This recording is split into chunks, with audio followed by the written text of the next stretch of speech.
నేనైతే first time strawberries అయితే తీసుకున్నాను కేఆర్ మార్కెట్‌లో. ఎప్పుడు తినలేదు.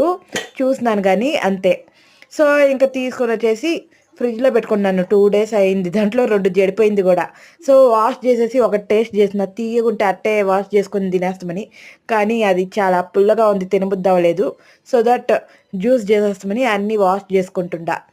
సో, వాష్ చేసినాక మనకిష్టమైన సైజులో నీట్‌గా కట్ చేసుకొనేసేయాలి. ఆ తర్వాత జార్‌లో వేసుకోవాలి. ఆ తర్వాత దానికి తగినంత పాలు వేసుకోవాలి. అలాగే షుగరేసుకోవాలి. 2 స్పూన్‌లేసుకున్నాను గానీ, పుల్లగానే ఉన్నింది. మళ్ళా 2 స్పూన్‌లు అయితే యాడ్ చేసుకున్నాను. అప్పుడు బాగునింది.